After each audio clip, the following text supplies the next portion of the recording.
A lot of focus on this game, your USA Today comments regarding Hackett. How do you look at that as a chapter in your coaching career where some people might say Hackett got revenge today? Yeah, listen, they played better than us, and I credit, Robert and that staff. They won the game, and I think that's how I look at it. Coach, do you regret, though, making those comments? I already addressed that, though, and it's a fair question, but I think we already addressed that the next day.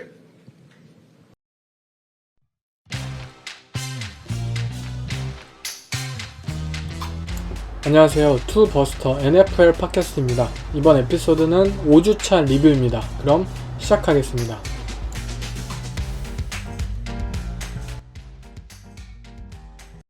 Just plain and simply, we got to find a way to, play and coach better than that. And so that's what we're going to do. Start all over and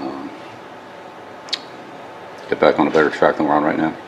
Bill, you said you guys need to start over. Have you ever had to do that before, 5 games into the season, just for reference? I mean, is it something new? Yeah, I've done it before. What does that entail, starting over? Starting over. 2주 연속 4개의 터치다운을 기록한 저스틴 필즈, 그리고 346일 만에 무려 첫 승리를 거둔 시카고 베어스, 워싱턴 커맨더스를 상대로 이 TNF 프라임타임 경기에서 40대 20이라는 더블 스코어 점수차를 만들어내면서, 그리고 팀의 레전드인 딕 버커스의 부고 이후 거둔 첫 승리이기에 그만큼 더욱더 의미가 있었던 시카고 베어스의 승리인데요. 일단 저는 팬으로서 이 시카고 베어스가 어쨌든 1승을 탈피했다는 점, 물론 박수를 쳐줄 만한 결과물이긴 하지만 내년 시즌 드래프트 픽을 생각을 해봤을 때는 좀 아쉬운 결과이지 않았나 싶은데요. 일단 2주 연속 4개의 터치다운을 기록한 저스틴 필즈, 그리고 3개의 터치다운을 기록한 DJ 무어, 베어스의 오펜스가 2주 연속 어쨌든 좋은 흐름인 것은 사실입니다. 하지만 이 흐름이라는 것이 저는 상대팀이었던 이 덴버 브론코스 그리고 워싱턴 커맨더스의 디펜스였다는 점을 감안을 해야 된다고 생각을 합니다. 워싱턴 커맨더스의 이날 디펜스는 정말 총체적 난국의 수준이었어요. 워싱턴이 자랑하는 이들의 디펜시브 라인은 시카고 베어스의 오라인을 진짜 디트로이트급, 필라델피아급 그 이상의 오라인으로 만들어줬을 만큼 이 라인 싸움에서 정말 하나의 프레셔도 주지를 못했어요. 정말 압박을 해주지 못하였고, 워싱턴은 체이스 영을 제외하자면 아무도 디펜스에서 임팩트를 준 선수가 없습니다. 그 정도로 형편없었고, 또한 코너백들은 이 리시버들과의 매 스냅마다의 매치업마다 경기에 패하면서 정말 저스틴 필즈에게 많은 오픈 찬스를 만들어 주었습니다. 결국 이 저스틴 필즈라는 쿼터백의 가장 큰 단점이자 이 쿼터백을 못 쓰는 가장 큰 이유는 결국 디시전 메이킹이 너무 느리다는 점이에요.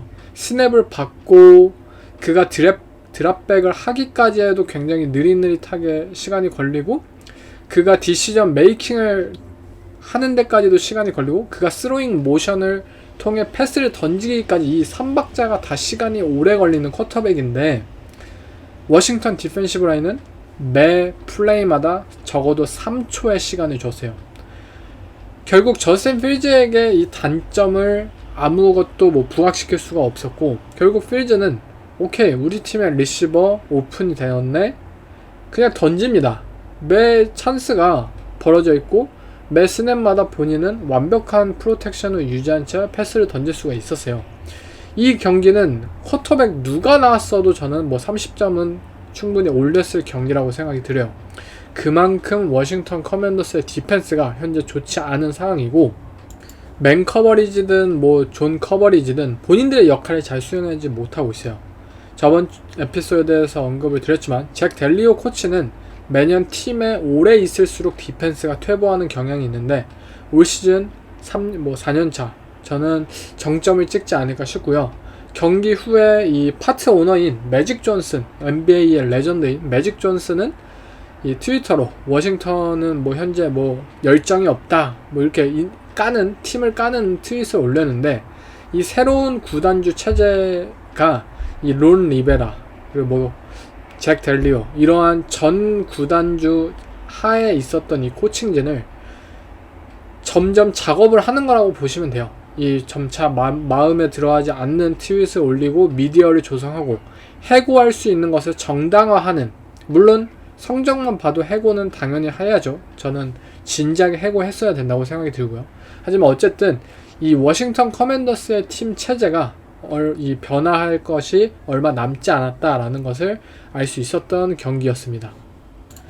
이 시카고 베어스와 저스틴 필즈에 대한 생각은 저는 아직 변하진 않았어요. 뭐 2주 연속 어쨌든 저스틴 필즈가 4개의 터치다운을 기록했기 때문에 저스틴 필즈 스텝업을 한 것이 아니냐, 이 저스틴 필즈 밴드웨건들이 이제 생길 타이밍인 것은 맞아요. 하지만 덴버와 워싱턴의 디펜스는 모두 진짜 리그 최하위, 보기 힘든 수준이었습니다.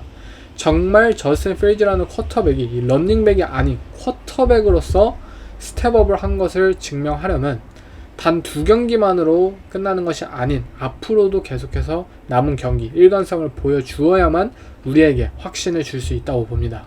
저는 아직까지는 아니라고 지켜봐야 한다고 말씀을 드리고 싶네요. 다음은 런던의 경기였죠. 이제 런던의 주인, 이제 런던을 홈으로 쓰고 있는 잭슨빌 제규어스가 또 한 번 이 버팔로 빌스 상대로 업셋을 일으키는 데 성공을 했는데요. 버팔로 빌스는 지난 4주 동안 굉장한 퍼포먼스를 선보였던 팀이었고, 그만큼 이 잭슨빌 제규어스의 승리는 좀 놀랍다고 생각을 할 수밖에 없는데요. 버팔로라는 팀이 이 패했던 이유는 결국 스피드였습니다. 저번 주 리그에서 가장 빠른 팀이라고 불리고 있는 마이애미 돌핀스를 상대로 버팔로 빌스는 압도적인 승리를 거두었습니다. 그리고 그 원동력은 결국 마이애미 돌핀스의 그 스피드를 본인들이 따라잡을 수 있었기 때문입니다. 하지만 잭슨빌 제규어스와의 이 런던 경기에서 빌스는 잭슨빌 제규어스의 스피드를 상대로 완패를 당했어요. 그 완패를 당한 그 내용은 결국 뭐 호리즌탈 스피드 대결에서 아예 상대가 안 되었고, 계속된 뭐 리버스, 뭐 스윗 플레이, 이 퍼리미터 러싱 플레이들, 이러한 것들에서 빅 플레이와 퍼스트 다운을 계속해서 허용했고, 이유는 굉장히 단순했어요.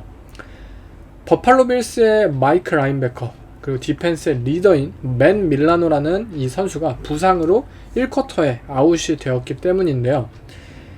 제가 누누이 말씀을 드렸지만 그 디펜스의 스피드는 결국 마이크 라인베커로 결정이 됩니다. 만약 마이크 라인베커가 느리다면 그 디펜스는 느려요. 하지만 마이크 라인베커가 빠르면 그 디펜스는 빠르고, 마이크 라인베커가 피지컬하다면 그 디펜스는 피지컬합니다. 결국 디펜스의 아이덴티티를 결정하는 것은 아직도 마이크 라인베커로 결정이 되는데, 버팔로 빌스의 디펜스, 니켈 패키지를 굉장히 거의 90%로 사용을 하면서 베이스 패키지를 거의 안 쓰죠. 뭐 니켈이나 다임 패키지를 거의 사용하면서 이들이 강점을 가질 수 있었던 것은 맨 밀라노라는 라인베커의 스피드였어요.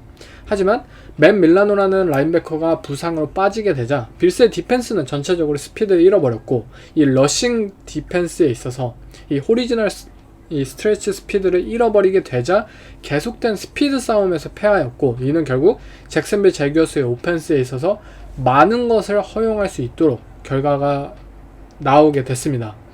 결국 잭슨빌 제규어스는 이 버팔로의 디펜스가 너네 이 수평적인 움직임을 막지 못하네, 그러면 우리는 뭐 디펜스가 이 부분에 있어서 더욱더 신경을 쓰게 되고, 그러면 오케이, 우리는 그러면 리시버들을 더욱더 뻗어나가게 할 수 있겠네, 존 커버리지 너네가 펼치는 거 그냥 쳐부술 수 있겠네, 너네 어차피 맨 커버리지 상으로 스피드가 안 잡히잖아, 너네 존 커버리지 할 거잖아. 이런 식으로 잭슨빌 제규어스의 오펜스는 굉장한 확정성을 가지게 되었어요. 결국 서드다운 상황에서 18번 시도 10번 성공률, 거의 뭐 50%, 60% 해당하는 서드다운 컨버전율을 보여주었고, 트레버 로렌스와 뭐 켈빈 리들리 이들의 리시버들은 어마어마한 패싱 게임을 선보였습니다. 결국 뭐 버팔로의 디펜스가 뭐 좀 더 경기가 흘러가면서 뭐 블리츠도 섰고 어쩔 수 없이 이 맨 커버리지 선보이는 모습을 보여주긴 했는데, 어쨌든 맨 밀라노라는 이 선수의 부상은 이 경기를 완전히 바꿔버렸어요. 저번 주에 저는 이 트레비어스 화이트라는 이 빌스의 코너백이 시즌 아웃되었다라는 소식을 듣고 물론 아쉽다. 주전 코너백이고 고연봉자로서 분명 아쉽다. 하지만 빌스의 디펜스에 전체적으로 영향을 끼치는 측면은 굉장히 적을 것이다. 트레비어스 화이트 없이도 버팔로 빌스의 디펜스는 잘 나갈 것이다 라고 언급을 드렸지만 맨 밀라노의 부상은 좀 큰 영향을, 많은 영향을 끼칠 거라고 생각이 듭니다. 맨 밀라노는 어쨌든 빌스 디펜스의 리더이자 마이크 라인베커이자 이들의 유일한 이 라인베커진의 가장 큰 강점이었던 선수였어요. 빌스 디펜스는 앞으로 좀 많은 영향을 받지 않을까 싶고요. 빌스에게 있어서 굉장히 안된 부상이었다고 생각이 듭니다. 물론 버팔로 빌스의 오펜스도 상당히 부진을 했었죠. 이 3쿼터까지. 근데 이는 어쨌든 잭슨빌 제거스의 전략이 굉장히 잘 먹혀들었어요.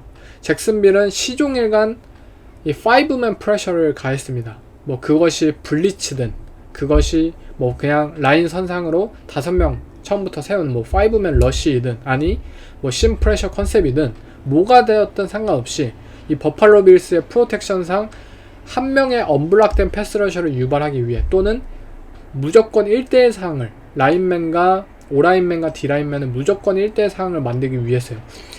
잭슨빌 제거스는 이 버팔로 빌스의 O라인을 상대로 본인들이 1대1 상의 매치업이 펼쳐지면은 압도할 수 있다는 그런 자신감을 바탕으로 게임 플랜을, 디펜스 게임 플랜을 짜왔고 결국 이것이 통했고 조시 알렌은 본인의 그 장기인 뭐 빅플레이 패싱 게임 이런 것들을 선보이기도 전에 뭐 색을 당할 수밖에 없으니까 계속해서 플레이가 다운 될 수밖에 없었던 거죠. 뭐 리시버들이 결국 오픈 찬스를 만들어내주고 해주긴 했지만 공을 던질 시간 자체가 없었던 이 경기였어요. 물론 이 레드존 상황에서 스테판 딕스가 이 제밍을 그냥 떨쳐내고 터치다운을 만들어낸 것처럼 분명히 잭슨빌 제거스의 디펜스도 이러한 리스크적인 부담을 떠안고 플레이를 했지만 어쨌든 잭슨빌이 더 압도적이었던 것은 정확한 전략이었습니다. 또 빌스의 오펜스가 어쨌든 어드저스트먼트 측면에서 좀 아쉬웠던 부분이 있었죠. 이 경기의 결과로 이 잭슨빌과 버팔로는 각각 얻은 것 그리고 잃은 것이 굉장히 많은 경기였어요. 잭슨빌은 리그 최고의 팀이었던 버팔로 빌스를 잡으면서 본인들의 힘, 본인들의 포텐셜 이러한 것들을 알린 경기였다면 버팔로는 이 본인들의 캡틴이자 디펜스 핵심을 잃었던 경기였습니다. 또 뭐 사족을 달자면 저는 트레버 로렌스라는 이 쿼터백이 이 볼 시큐어리티 이 펌블이라는 측면에서 좀 고쳐지지 않는다면 슈퍼볼은 절대 못 갈 거라고 생각이 들어요. 트레버 로렌스는 매번 색을 당할 때마다 펌블을 그냥 기록하는 쿼터백이에요. 현재까지는 볼 시큐어리티 측면에서 본인이 좀 달라져야 하는 모습을 보여야만 앞으로 팀이 중요한 경기에서 한 단계 더 나아갈 수 있지 않나 싶습니다. 다음은 Always Open이라는 이 자말 체이스의 3개의 터치다운 경기. 신시내티 벵갈스가 애리조나 카디널스를 상대로 어쨌든 큰 승리를 거두었는데요. 뭐 한숨 돌렸다고 저 개인적으로 생각이 들어요. 이 경기마저 패했고 또 좀 안 좋은 시즌으로 스타트가 됐다면, 더욱더 안 좋아졌다면 저는 시즌을 포기하고 뭐 조버로우를 그냥 부상해서 온전히 회복할 수 있도록 만들고 T 히긴스는 또 트레이드하고 이러한 좀 시나리오가 펼쳐지지 않을까 싶었는데 어쨌든 잘 끊어낸 벵갈스입니다. 벵갈스는 이기긴 했지만 저는 아직도 마음에 든 승리는 아니었어요. 일단 첫 번째는 조버로우의 몸 상태가 좋지 않은데 또 46번이나 패스를 던지게 만들었습니다. 조버로우가 만약 이 경기에서 또 한번 부진했다면 그냥 애리조나 카디널스의 승리 경기였다고 생각이 들어요. 다만 조버로우가 이번 경기에서 컨디션이 좋았고 패스의 질이 뭐 나쁘지 않았어요. 그냥 우리가 알던 조버로우 같은 그런 경기였기 때문에 이 경기를 단순히 승리할 수 있었던 것이죠. 조버로우를 돕기 위해서 또 무언가를 한다, 이러한 것은 아직도 이 경기를 통해서 찾아볼 수가 없었어요. 이 부분이 굉장히 좀 조심스럽고, 또 벵갈스의 디펜스는 애리조나 카디널스의 런 게임을 막지 못했어요. 애리조나 카디널스는 계속해서 러싱 오펜스에서의 성공을 거두었고, 사실상 어떻게 보면 좀 본인들의 그 턴오버가 이어지지 않았다면 저는 애리조나 카디널스도 충분히 승리를 할 수 있었던 경기였다고 생각을 합니다. 하지만 어쨌든 신시내티는 경기에서 승리한 만큼 본인들이 다시 한번 자신감을 얻었을 것이고, 이를 바탕으로 해서 앞으로 이 남은 경기들을 좀 치러야 하지 않나 싶습니다. 또 어쨌든 버로우를 지킬 수 있는 이 게임 플랜들을 충분히 설계를 할 필요가 아직도 있고요. 다음 경기는 이번 주 4시 경기의 빅 경기였죠. 이 램스와 이글스와의 경기는 이글스가 다시 한번 5연승을 거두게 되었습니다. 필라델피아 이글스의 올 시즌 스토리는 매주 똑같아요. 작년과 같은 포스는 없다. 하지만 어쨌든 승리를 거두었다. 이글스는 작년처럼 정말 14승 이렇게 그냥 15승, 16승 전승을 거둘 것 같은 그런 압도적인 포스를 경기 내내 보여주지는 못하고 있어요. 그런데 이글스는 클러치 상황에선 분명 상대보다 확실한 우위를 선보이고 있어요. 이것이 현재 이글스의 팀 컬러라고 생각이 듭니다. 분명 우여곡절이 있어요. 1쿼터, 2쿼터, 3쿼터 이글스도 분명 턴오버도 저지르고 상대에게 빅플레이를 허용하고 작년과 같은 모습은 아닙니다. 하지만 4쿼터가 되었든 연장전이 되었든 이글스는 승리가 달린 그 순간에는 본인들의 힘을 200% 낼 수 있는 팀이에요. 정신적으로, 피지컬적으로 이글스는 아직도 본인들이 무장되었다는 것을 매주 증명하고 있고, 이글스의 파해법이 떨어지는 그런 시즌 중반이 될수록 저는 이글스가 작년 같은 그런 포스를 충분히 낼 수 있는 팀이라고 생각이 듭니다. 어쨌든 이 매튜 스태포드를 상대로 후반전에 0점을 기록하게 만들었고 셧아웃을 했어요. 후반전 압도적인 타임 오브 포지션, 압도적인 썰드다운 성공률 다 선보이는 데 성공했습니다. 또 이 경기에 어쨌든 이글스가 오펜스적으로 좀 경기를 이 후반전에 좀 조율하고 좀 이길 수 있었던 원동력은 결국 현재 이 투시 푸시라고 불리는 숏 야드 상황에서의 젤런 헐츠의 QB 스닉이었다고 생각이 들어요. 이 QB 스닉이 현재 피터 킹이라는 아날리스트는 진짜 나는 이거 너무 싫다, 끔찍하다, 수치다 이러한 단계로 수위로 좀 비판을 하기도 했는데, 결국 럭비 플레이다 이런 비판이 많은 이 QB 스닉, 이 투시 푸시의 플레이는 올 시즌에 리그의 다른 팀들도 분명히 선보이고 있어요.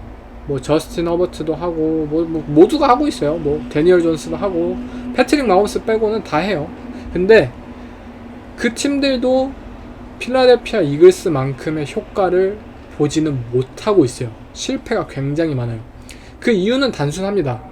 이글스의 오라인이 강해서다, 이글스는 뒤에서 미는 힘이 세다, 타이트엔드가 잘 밀어준다, 디테일적인 요소가 있다, 다 이해를 합니다. 다 맞아요. 근데 결국에는 젤런 헐츠라는 쿼터백이에요. 젤런 헐츠라는 쿼터백이 드래프트 당시 가장 PR했던 요소가 스쿼트를 600파운드까지 친다라는 점이었잖아요. 이 부분이 굉장히 화제가 되었어요. 그만큼 젤런 헐츠라는 쿼터백은 리그에서 가장 쿼터백 중에 뛰어난 하체 힘을 가지고 있어요. 그렇기 때문에 이 QB 스닉이 성공을 할 수 있는 것이에요. 그렇기 때문에 오직 필라델피아 이글스만이 이 QB 스닉, 투시 푸시의 힘을 보고 있는 것이고요.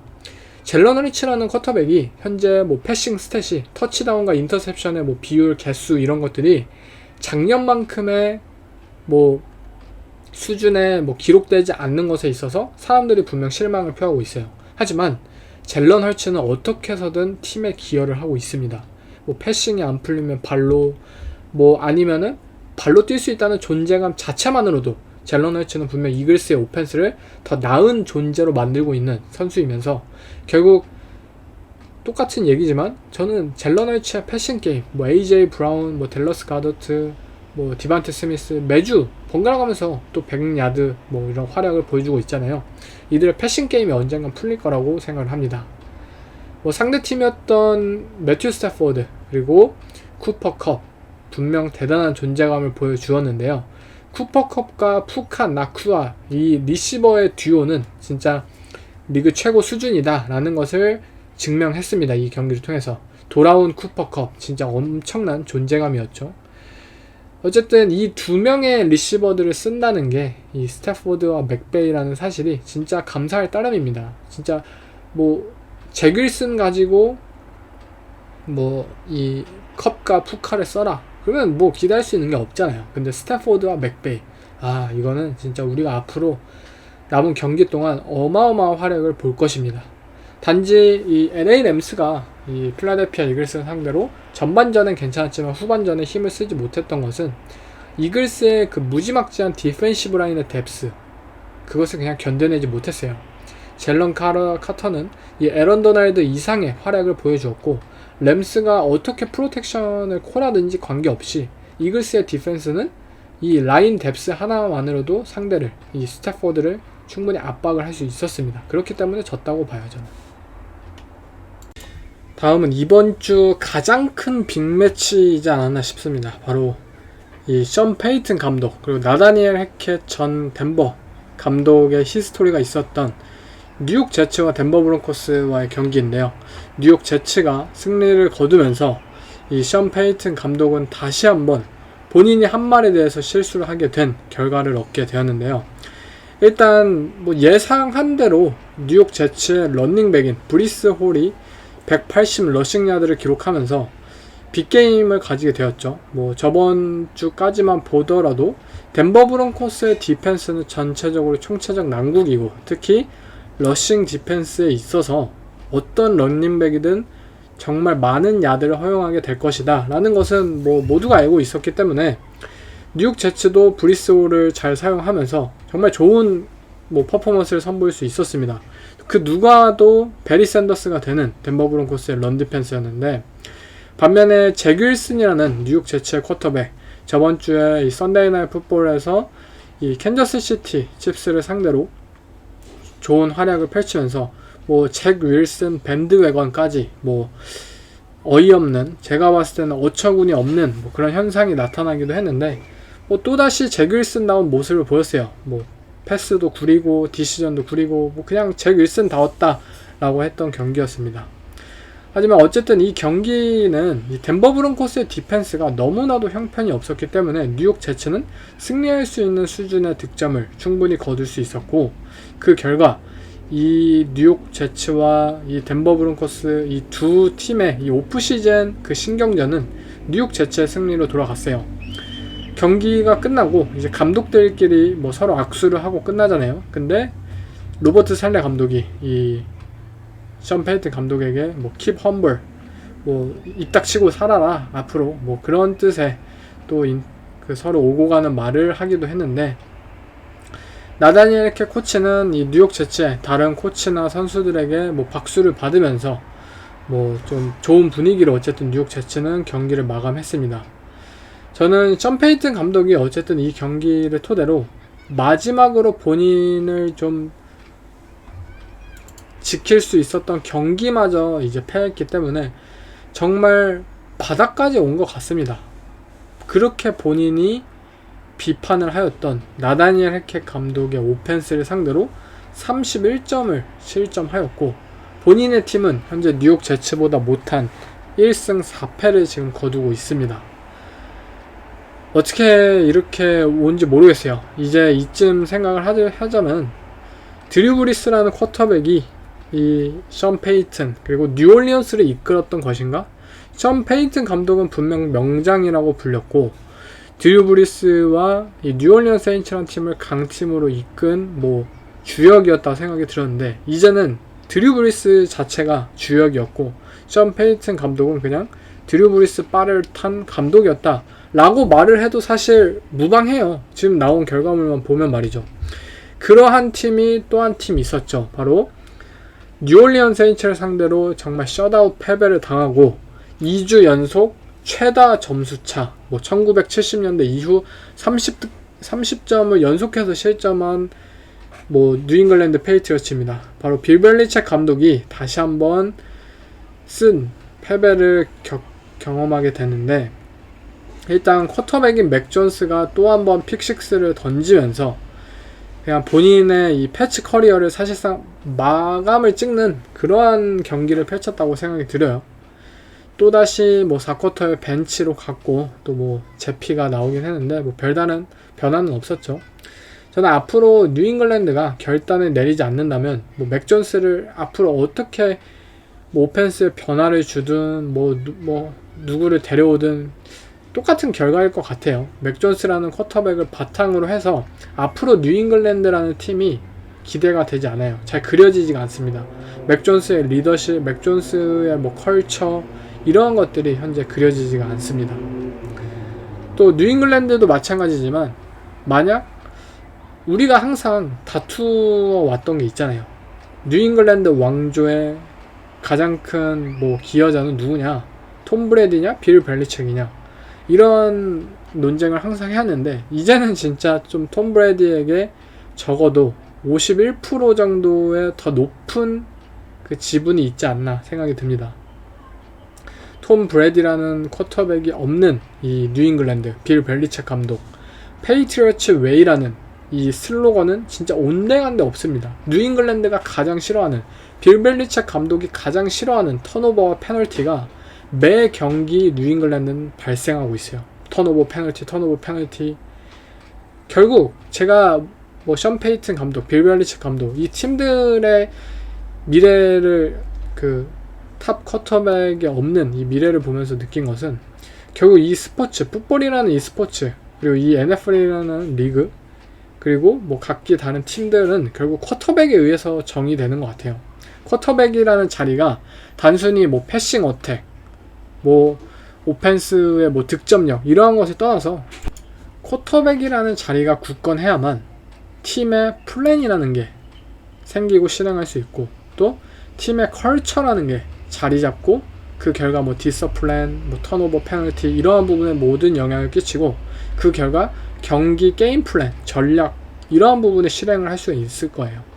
지금 당장 뭐 느낄 수 있었던 것은 이게 현실입니다. 뉴잉글랜드, 덴버 브론코스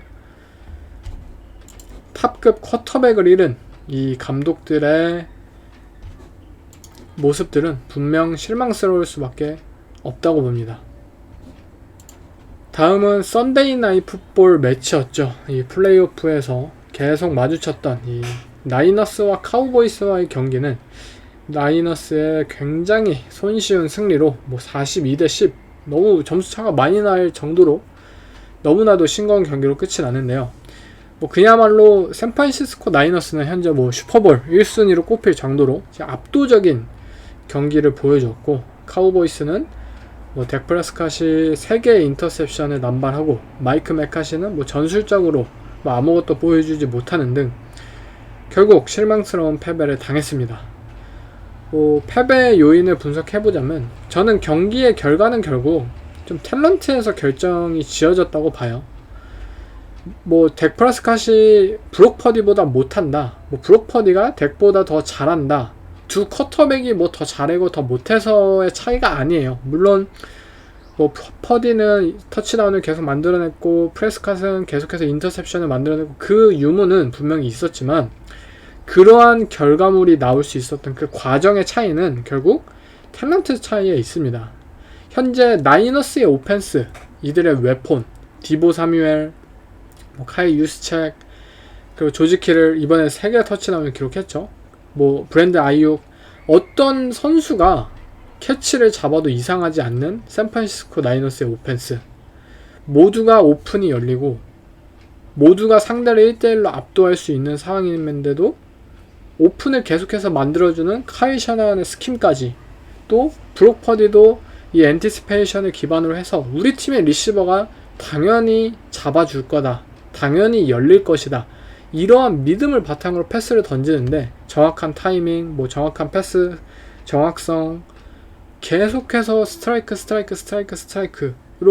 물밀듯이 정말 자연스럽게 오펜스가 전진을 할 수가 있잖아요. 크리스찬 맥카프리의 러싱 게임도 물론 이 밑받침이 되어주고요. 반면에 댈러스 카우보이스의 오펜스는 그러지 못하고 있어요. 이들은 분명히 오펜스, 특히 리시버진에 있어서 분명히 부족함을 느꼈어요. 저는 CD램이라는 리시버를 단 한 번도 정상급 리시버로 단 한 번도 생각을 해본 적이 없습니다. 뭐 마이크 갤럽 있고, 하지만 마이크 갤럽 뭐 부상 안고 살고, 뭔가 이름값에 비해서 이들은 분명히 현저히 떨어지는 선수들이에요. 물론 댈러스 카우보이스는 이를 극복하기 위해서 브랜든 쿡스라는 리시버를 데려왔죠. 하지만 팀에 그렇게 잘 맞아 떨어지는 모습은 아니고요. 또 작년 시즌 센세이셔널한 활약을 보였던 토니 폴라드는 파워백이라는 뭐 이지케 엘리엇이 그 당시엔 좀 뭐 연봉에 비해서 분명 좀 먹튀는 아니지만 뭐 연봉에 비해서 좀 돈이 아깝고 플레이가 좀 떨어지고, 그리고 분명 토니 폴라드가 하지 못하는 것을 굉장히 많이 대신에 선보일 수 있었던 런닝백이었죠. 근데 그 짝꿍이 없으니까 토니 폴라드도 그 뭔가 폭발성, 뭐 스냅을 나눠 가지면서 이 프레시한 레그를 보여줄 수 있는 그러한 상황이 연출이 되지 않으니까 평범한 런닝백으로 지금 전락을 해버렸잖아요. 물론 이보다도 못한 오펜스 탤런티즈는 많아요.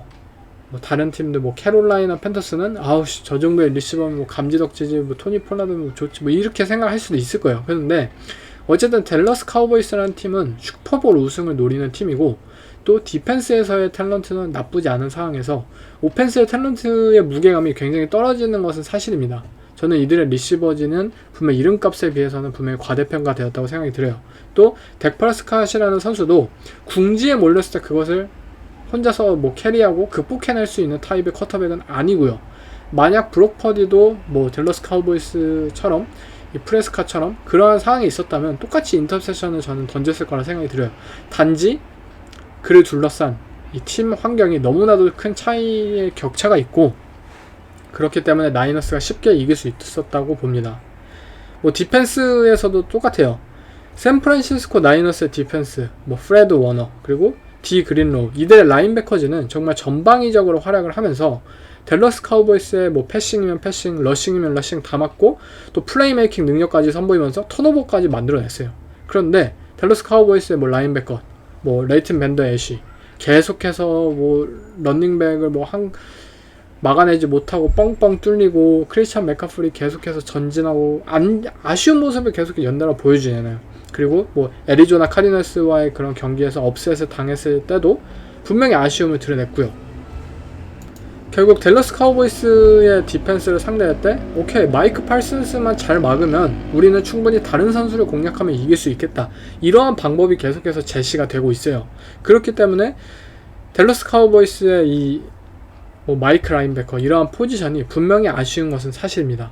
반면 어쨌든 이 나이너스 입장에서는 그런 부분에 댈러스와 다르게 큰 강점을 가졌고, 결국 탤런트 상으로 아웃플레이 당했고, 또 카이 셔너는 좋은 게임 플랜을 가져왔지만 마이크 맥카시는 뭐 어드저스먼트에도 실패하였고 그냥 완패를 당했죠. 결국 아웃코치 당했습니다. 탤런트 상으로든 뭐 스킴 상으로든 그냥 현재 샌프란시스코 나이너스가 댈러스 카우보이스를 압도했다고 봅니다. 네, 이상 5주차 리뷰를 해봤는데요.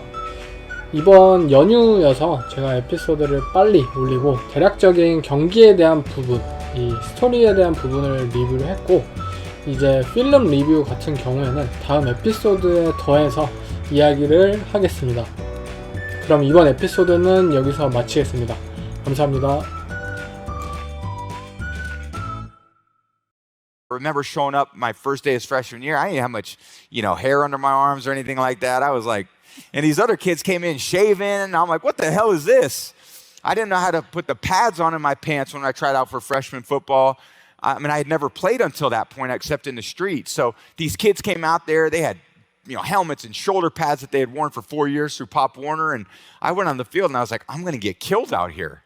And my freshman year, I didn't even play. I was the backup quarterback on a team that went 0-8. That says a lot. I couldn't get on the field, and we never won a game anyway. I mean, it's one thing to be the starting quarterback and to lose. If they don't even think you're good enough to be a starting quarterback on a team that's 0-8, you must really suck. And the reason why I played my second year was because that quarterback quit because he's like, I'm not playing football anymore. We suck. So naturally, I was like, oh, cool. I'll continue to work on my skill, work on my skill, work on my